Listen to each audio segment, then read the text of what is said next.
इस्लाम में कुरान पाक की कितनी अहमियत है, इस बात से दुनिया का हर मुस्लिम शख्स वाकिफ है। आज हम आपको बताएंगे कुरान के कुछ गणितीय चमत्कारी तथ्यों के बारे में, जिन्हें सुनकर आप हैरान रह जाएंगे। आपने कभी कुरान पढ़ते वक्त गौर फरमाया है कि कुरान में कुछ खास गणितीय चमत्कार छिपे हैं? क्या आप जानते हैं कि कुरान के लफ्जों में छिपे हैं कई चमत्कारी चीजें? अगर हम कुरान के किसी खास लफ्ज की गिनती करें कि ये लफ्ज कितनी बार आया है, तो हम जान पाएंगे कुरान के चमत्कारी तथ्यों के बारे में। मिसाल के तौर पर अगर हम सजा लफ्ज की बात करें, तो सजा लफ्ज का जिक्र कुरान शरीफ में 117 बार जिक्र किया गया है, जबकि माफी लफ्ज का जिक्र 234 बार किया गया है। इसका मतलब ये है कि अगर 117 को 2 से गुना करें, यानी 117 को 2 से मल्टीप्लाई करें, तो 234 मिलेगा। इसका मतलब ये है कि सजा से ज्यादा तवज्जो माफी को दी गई है। अल्लाह ने कुरान पाक में सजा के लिए मना फरमाया है और लोगों को गलती करने पर माफ करने का हुक्म दिया है, और हर मुस्लिम को कुरान में बताई गई बातों पर अमल करना चाहिए। इसी तरह फरमाया लफ्ज का कुरान में 332 बार जिक्र किया है। आपने फरमाया का जिक्र भी 332 बार ही किया गया है। दुनिया और आखिरत लफ्ज का जिक्र 115 बार ही किया गया है। इसी तरह शैतान और फरिश्तों का जिक्र 88 बार किया गया है, यानी दोनों का जिक्र 88 बार ही किया गया है। ये बराबर है।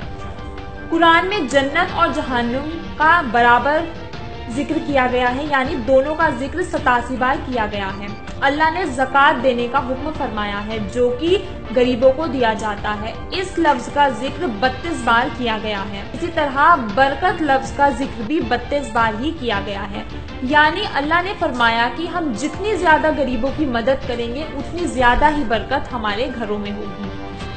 इसी तरह कुरान शरीफ में सर्दी और गर्मी का भी बराबरी का ही जिक्र किया गया है, यानी दोनों का जिक्र 5-5 बार ही किया गया है। अमीरी लफ्ज का जिक्र 26 मरतबा किया गया है, जबकि गरीबी लफ्ज का जिक्र 13 बार किया गया है, यानी इसका आधा। इसका मतलब ये है कि दुनिया में अमीरों की तादाद ज्यादा है और गरीबों की तादाद कम है। मर्द और औरत का जिक्र 23 मरतबा किया गया है। मर्द का और औरत का बराबरी का हक है। अगर हम इंसानों के क्रोमोसोम की बात करें, जो कि 46 होता है, यानी 23 क्रोमोसोम पिता से आते हैं और 23 क्रोमोसोम ही माँ से आते हैं। जमीन का जिक्र 13 बार किया गया है, जबकि समुद्र का जिक्र 32 बार किया गया है। अगर हम 13 और 32 को जोड़ें, यानी 13 में 32 ऐड करें, तो हमें 45 मिलेगा। अब इस 45 को 13 से भाग करने पर, यानी 13 से डिवाइड करने पर ये मिलेगा कुछ 28.8%। और अब हम 45 को 32 से भाग करने पर हमें मिलेगा 71.1%। चौंकाने वाली बात यह है कि दुनिया की कुल जमीन 28.8% है और बाकी का 71.1% समुद्र यानी पानी है। इन चमत्कारी तथ्यों से पता चलता है कि दुनिया की हर एक चीज अल्लाह की बनाई हुई है और कुरान में दुनिया की हर एक चीज का जिक्र किया गया है। इन बातों का दावा साइंटिस्ट ने अब किया है, जबकि कुरान में इन चीजों का जिक्र हजारों साल पहले से है। अरब देशों और मिडिल ईस्ट संबंधित ताज़ा खबरें पढ़ने के लिए हमारे फेसबुक पेज को लाइक करें या हमारे यूट्यूब चैनल को सब्सक्राइब करें।